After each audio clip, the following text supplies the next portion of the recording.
So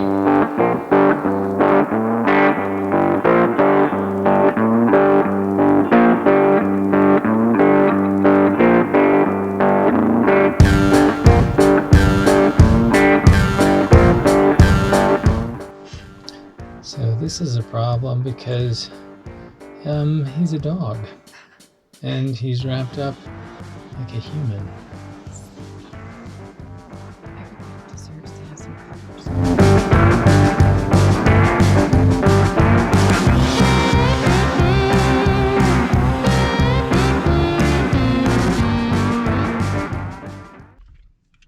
So good morning from Sylvan Lake. We successfully made it here last night around 10 o'clock. We had a couple of additional hiccups that we had to figure out after we ended up losing battery juice to our Jeep, which eventually caused the entire system to shut down. So we had to go by AutoZone and pick up a Cadillac version battery. So now we're like, I think, all set at this point. So we got set up this morning. We decided to just unload what we could last night and decide that we were going to do it first thing this morning.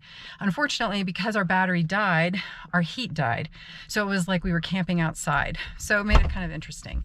But we're really excited about this morning. We're going to head over to Sylvan Lake and we're going to take a look at it. Apparently it's a great place to go fishing. Stephen's very excited to be here today. Yeah. We're looking forward to sharing more with you about Sylvan Lake and all that it has to offer. See you soon.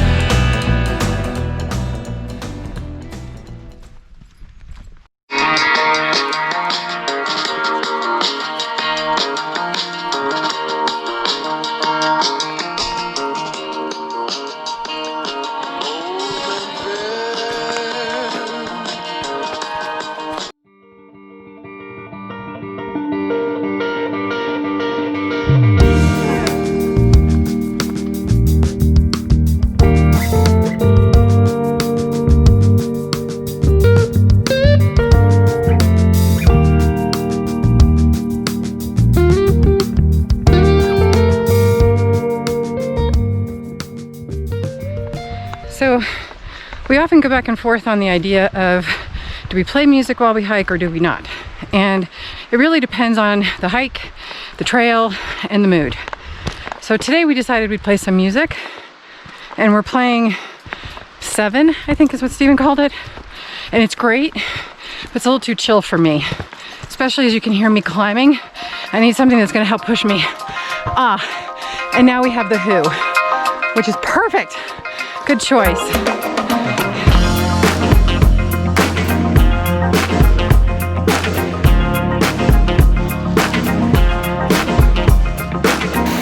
So we're taking a short break after a 2.5-mile hike over at West Brush Creek Trail, and we're gonna have a little bit of a lunch break over here by the creek and the bridge, and then check out a couple of more hikes that are in the area. So Stephen's gonna eat peanut butter and jelly, and I'm gonna eat a protein bar. So.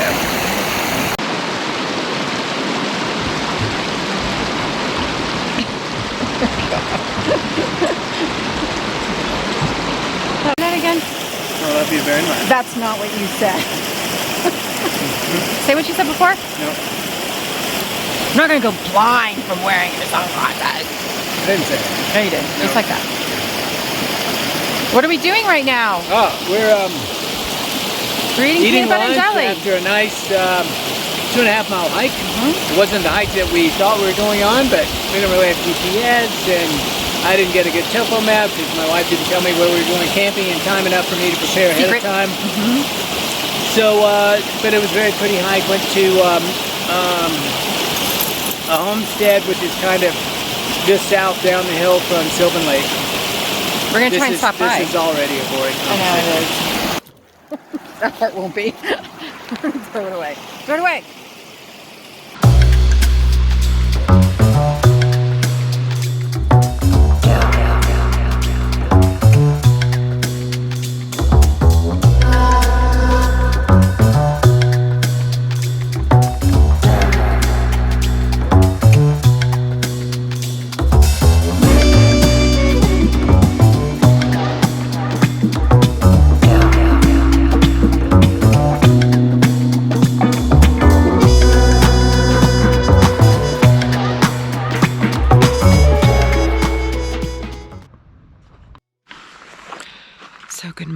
everybody.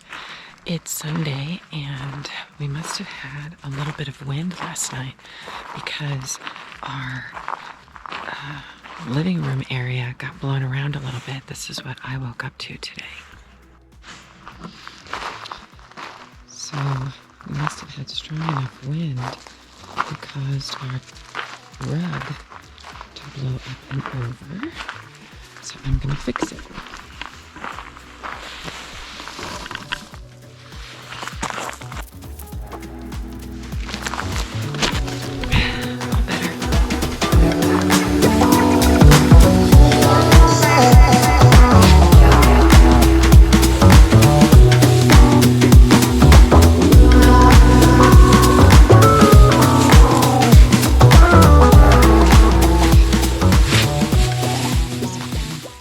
Good morning. So today we're going to make an early morning fire. My favorite time of camping is first thing in the morning, especially when I can make fires. So here's how I do it. First, I start with a fire starter cube. These are the best things ever. Gone are the days where you have to rub 2 sticks together or 2 stones together to start a fire. Now they've made them super simple for people like me, where you just put one of these cubes in along with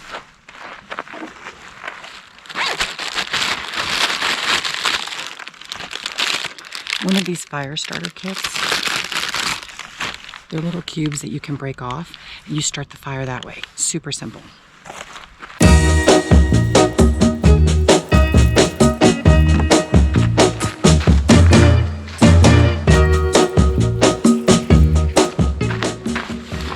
Typically, you're supposed to put smaller sticks in to start with to make the fire bigger, but we didn't have any. So Stephen cut up a bunch of wood last night to help me start out making my fire. Look, we'll see if it works.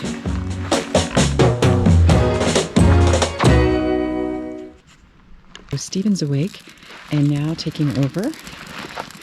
Something about the morning time when it's nice and cold and you can start a fire. Yeah. Because evening campfires are just typical, right? It makes all the difference in the world. And here you can feel my breath. Ah.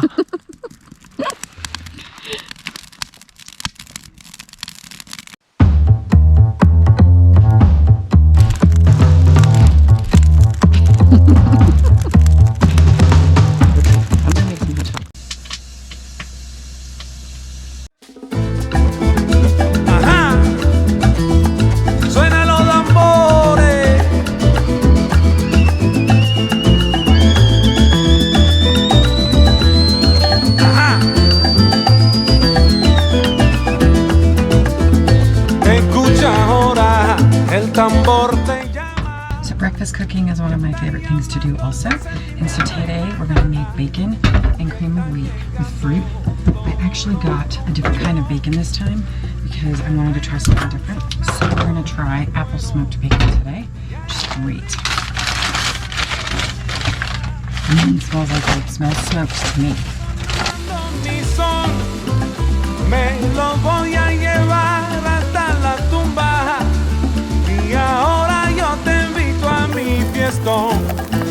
Eso rompe los cueros. I don't know.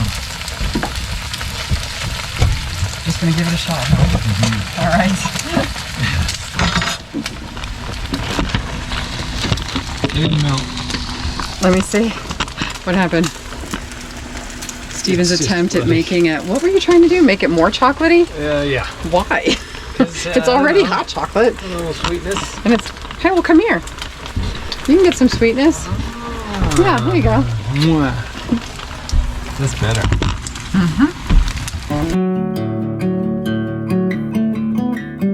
Don't forget, always rinse your pot with your cream of wheat or it turns into concrete. Just saying. By the way, I didn't mention this earlier, but cast iron skillets are the bomb. That's all we cook on when we go camping. You can cook just about anything on cast iron skillets. And I hear it's good for you. I hear that the iron is natural iron that you need for your body. So, there you go. And they're also easy to clean.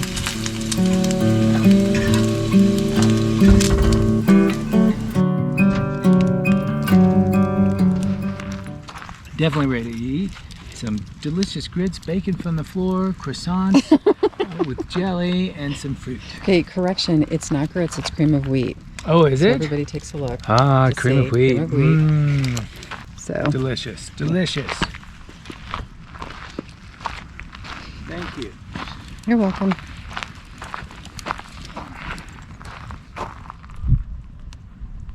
No way, man. He's like, just put your hand out. Yeah, like you did the your other day. sandwich yesterday. Just like you did the other day.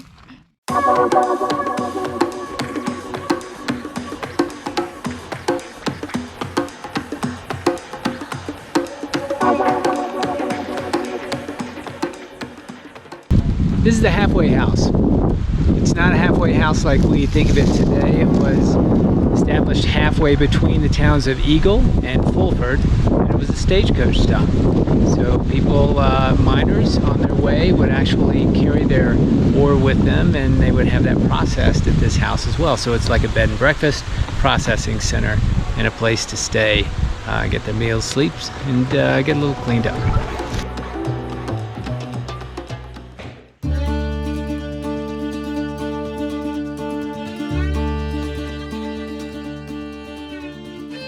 We never get used to exploring the Colorado history.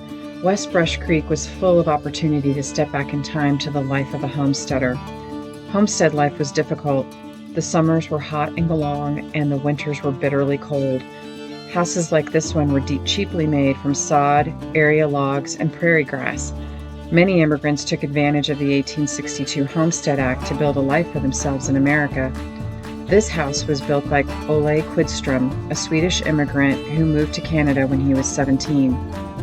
He had hopes of being able to have his own place, and when America put in the Homestead Act, he decided to move to Colorado. He changed his name to Peterson and ended up becoming a homesteader here in West Brush Creek. It's always amazing to me when I go into these old homes and look at how people lived back then. Today we have kitchens, living rooms, dining rooms, several bedrooms, but families of 5 or 6 would live in these really small houses.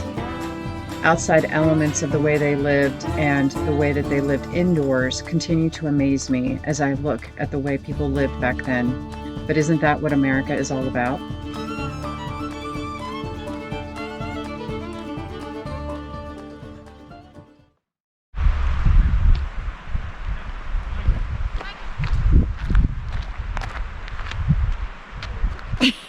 Steven's practicing what this sign means, but we have no idea what it means. So he's going to keep circling until we figure out, what does this sign mean?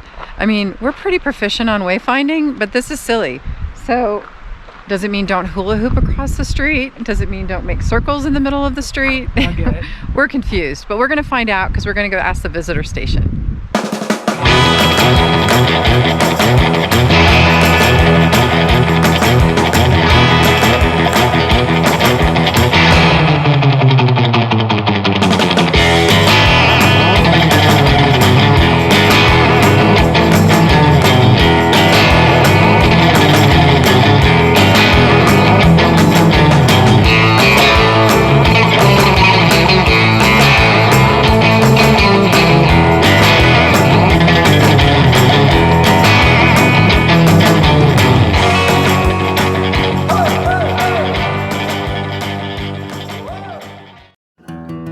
You've probably seen the movie Tombstone with Val Kilmer playing Doc Holliday, a famous gunslinger, especially known for his shootout at the OK Corral, where he supposedly killed 12 people. As it turns out, it was only 3. And unfortunately for him, at the very end, he died with absolutely nothing, alone in a sanitarium in Glenwood Springs. So where are we? Pioneer Cemetery. Pioneer Cemetery. Glenwood Springs. And this is where Doc Holliday, you know, the one that says, "I'll be your Huckleberry." Dennis Quaid. Dennis Quaid. He lost all that weight. Did he? Yeah, he was super skinny. And he walked like this. Oh, interesting. Yeah. And following the sign. Oh, Holiday, okay. So the cool thing about this cemetery that I read is that right before Doc Holliday died, like literally one day before he died, they were going to move all of these bodies because of the location to a different location in Glenwood Springs. And the day he died, the day before they did that, They decided to keep the cemetery here and bury him up here. What do you think about that? I think that's awesome. Oh boy. I don't think he really just walked right there. No.